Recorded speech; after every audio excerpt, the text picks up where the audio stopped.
fellow music theory lovers, scholars, and students alike. Happy 2025. This is my first episode back of The Harmonious Blacksmith, a podcast on music theory exploration. This is episode 11, and I am your host, Kevin Patrick Fleming.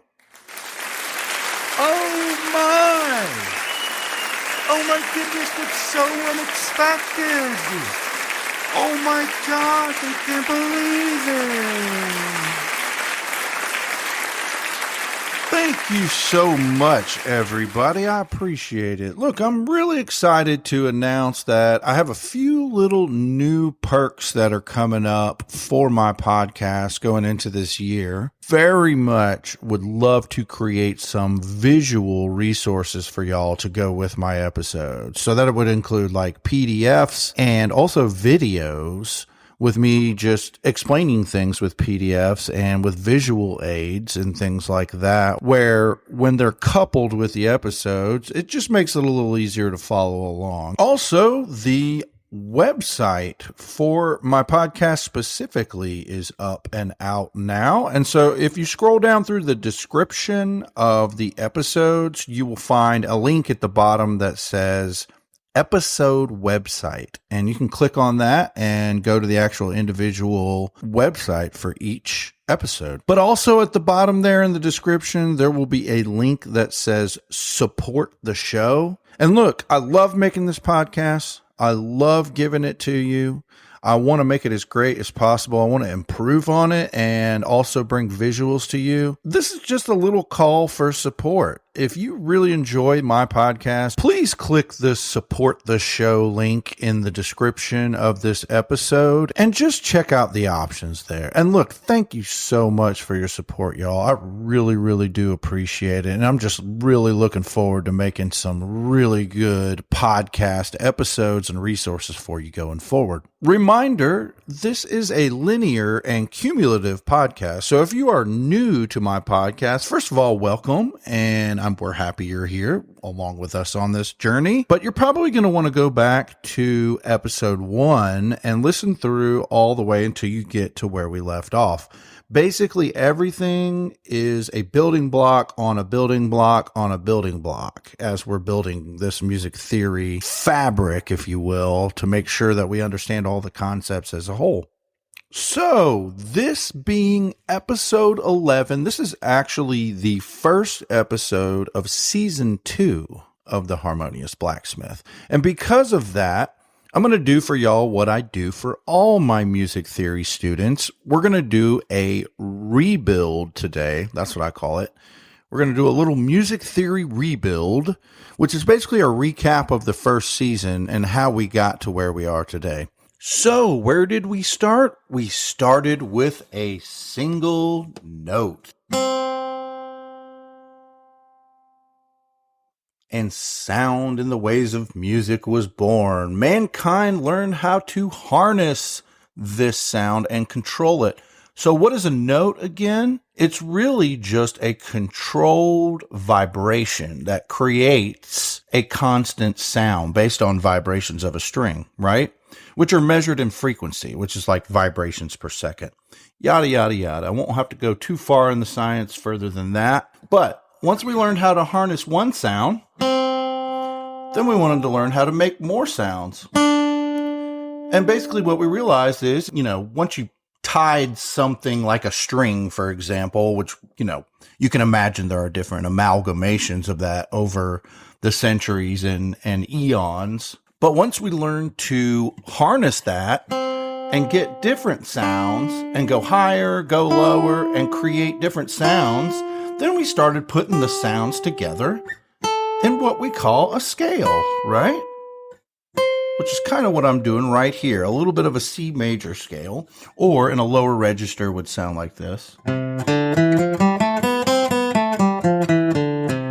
Ah, that's lovely. So there is a long evolution into that, as you know. And then eventually the evolution led us to put those notes together in patterns that sounded pleasant to our ears so that we could use them to create music and sing tunes. That's how scales were born. And of course, you remember everything comes from scales. The major scale is the predominant pattern in Western harmony that we base everything off of. And of course, you remember that pattern's whole, whole, half, whole, whole, whole, half.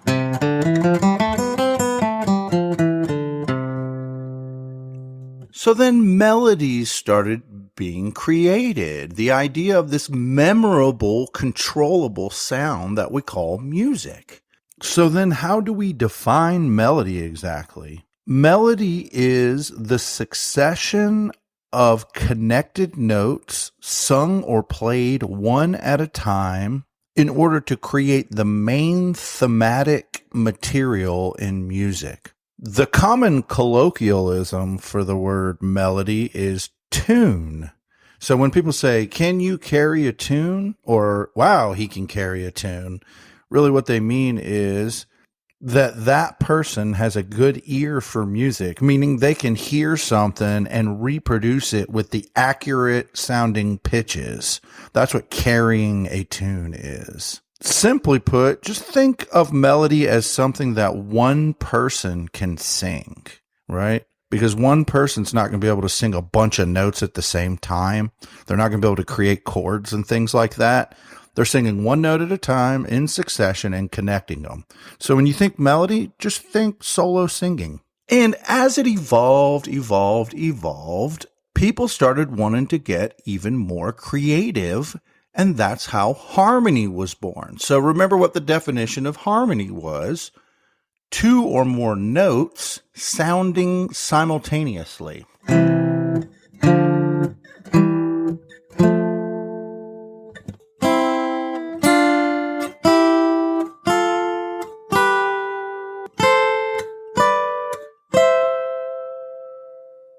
And eventually we just started stacking more and more notes on top of each other, and then chords were born. And remember the definition of a chord: any three or more notes stacked on top of each other sounding simultaneously.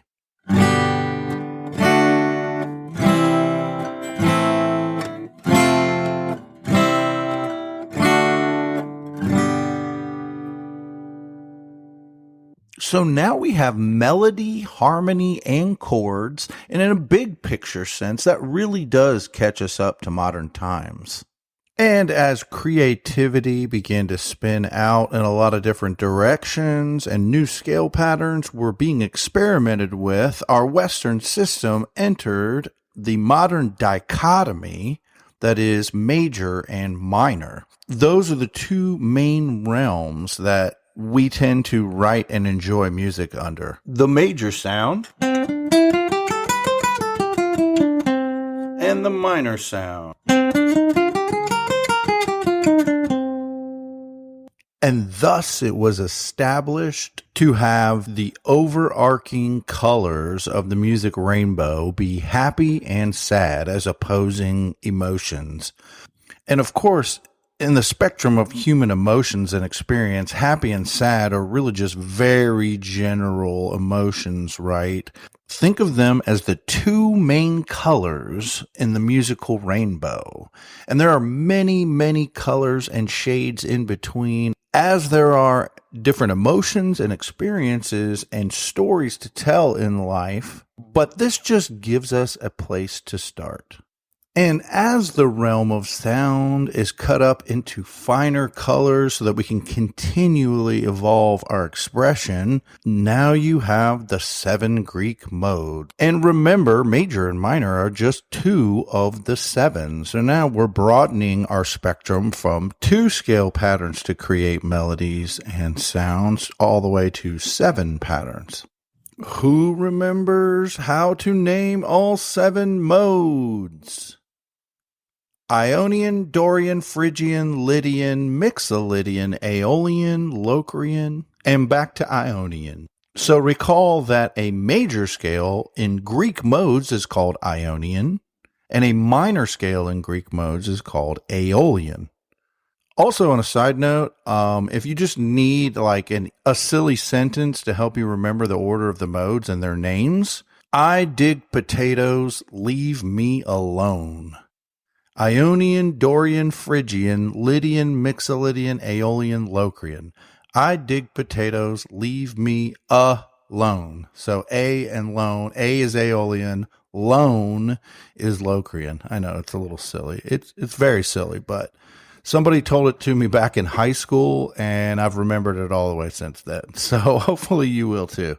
So then as we continue to progress and organize these ideas, then the concept of a key comes around. And what is a key exactly? When you really get down to it, it's actually just manipulating the 7 pitches of a diatonic scale vertically and horizontally in very creative ways. To expand on that, it is the scale that you play. It is the triads that come out of that scale using the skipping method in thirds that we learned back in the triads episode of season 1. Expanding those triads into chords, extended chords like sevenths, ninths, 11ths, even including suspension chords, add chords, and all kinds of colors like that, which turns into chord progressions, which is really just a succession of chords going from one to another within that key that give us this harmonic backdrop from which we can continue to write music, melodies, harmonies, and really be as creative as we want to create whatever we want. So everything we talked about so far leads up to the concept of keys and chord progressions and things like that based on major and minor scales and the other 5 iterations of the Greek modes. But one thing I also don't want you to forget is that there are many evolutions and variations of scales, as you can imagine. And I did an entire episode dedicated to minor, and I don't want to leave that behind. Because remember, even though we have a natural minor scale that we also call Aeolian within the Greek modes, that scale has typically produced weak chord progressions and weak musical tension within those chord progressions and melodies. And so songwriters and composers alike kind of evolved and started altering it into a couple of different iterations, one of which was called harmonic minor, which is just the natural minor scale with a raised 7th scale degree. And it's called harmonic minor because if you recall, that 7th scale degree is raised to make the 5 chord in the key major instead of minor.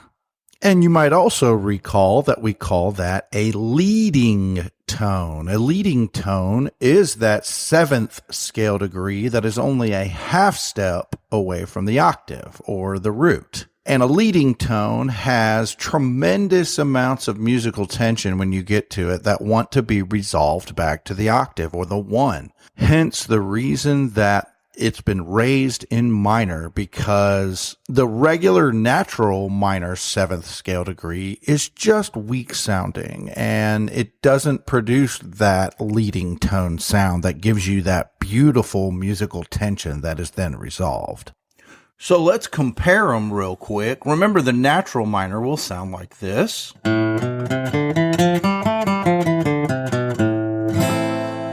And with that, you can hear that the 7th scale degree is actually a whole step away from the octave.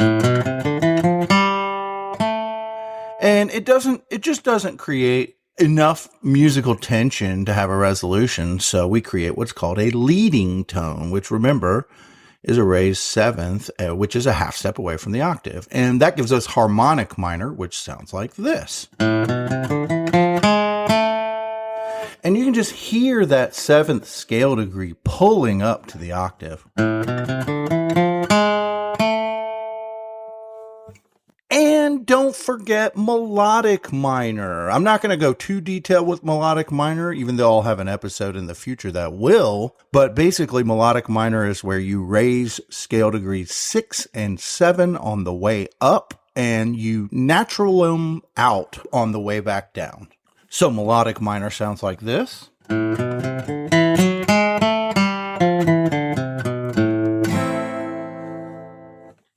In summary, harmonic minor has a raised seventh specifically for the harmony, which gives us its name. Let's not forget that. It's raised in order to make the 5 chord a major chord in minor, and also to have that leading tone that creates more musical tension. It is done for the chord progressions, for the harmony, as opposed to melodic minor, which has raised 6 and 7 on the way up and lowered 6 and 7 on the way down, which seems kind of strange, but it really is for a more colorful melody, better melodic options in minor keys. And look, this is just a rambling review today, as you can tell. But as y'all know, I have plenty of audio examples on all of this in season 1. So again, if you're stumbling on this episode sort of randomly, I have lots of audio examples in season 1 in episodes 1 through 10, and you should definitely go back and check those out. Another thing we did in season 1 is we introduced the concept of ear training or aural skills for the purposes of fine-tuning your ear to music so that you can continue to refine your ability to understand what you're hearing and how to associate it in a lot of different ways. And this season we'll have 1 or 2 new ear training episodes for sure, but we introduced the concept using the concept of intervals in music. And if you recall, an interval in music is really just the sound that is produced, the unique sound between 2 notes. So the way I did it is we would play a low note and then play a higher note above it, give the interval its name, and then learn to associate that sound with something that's extremely familiar and memorable to you. For those of y'all who've been listening this far, you have a list of those things, right? If you remember, like for example, when I did the tritone interval, it reminded me of the intro of the Simpsons theme song. Not sure if you remember that, but that's just an example. And you're going to find that ear training is really powerful in a lot of different directions. The ability to learn and recognize these different aural colors that we call intervals in ear training, it just gives you the ability to recognize and associate things faster, to organize them quicker, and to really understand what things are supposed to sound like, how they function. And I could go back to what we were talking about with carrying a tune. Being able to carry a tune well means you have an understanding of the distance of the pitches that you're singing and how exactly they're supposed to sound in the end. So in season 2, we will continue our ear training studies.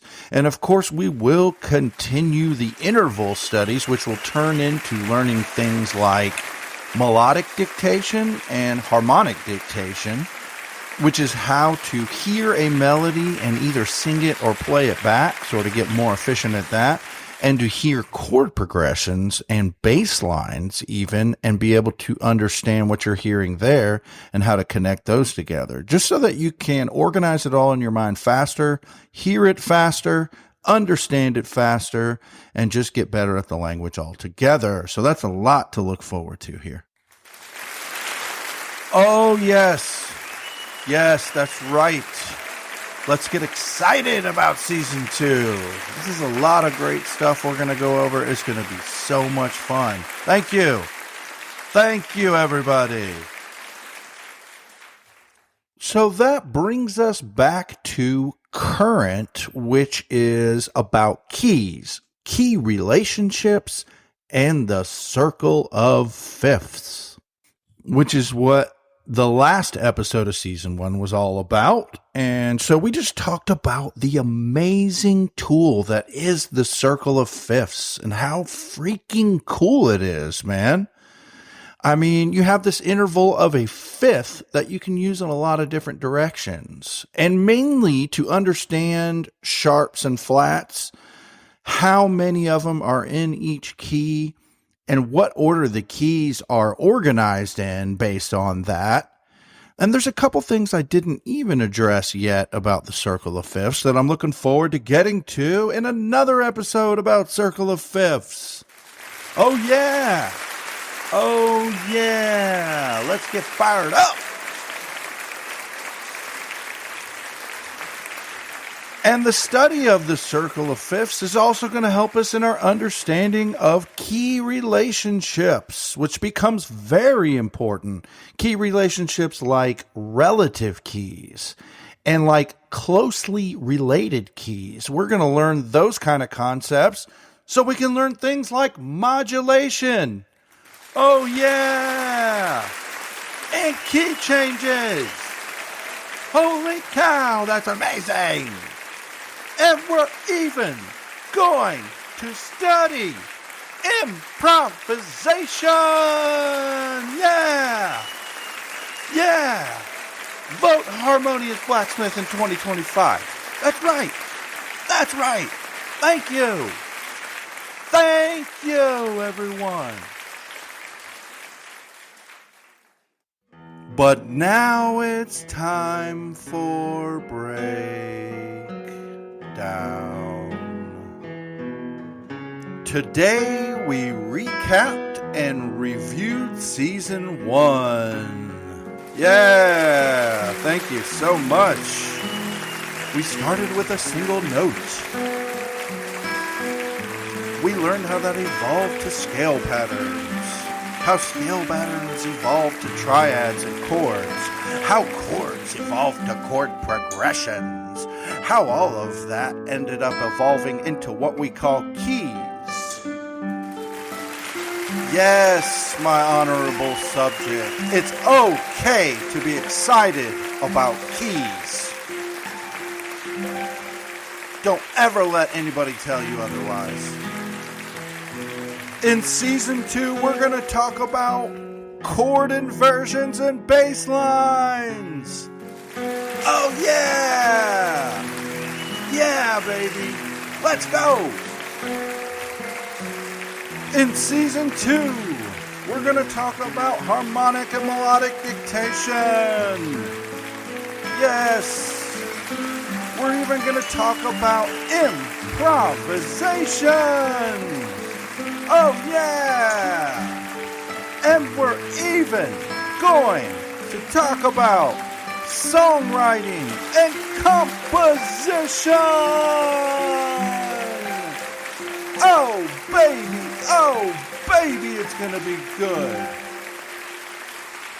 So I will see you in the next episode where I can continue this music theory exploration with all of you.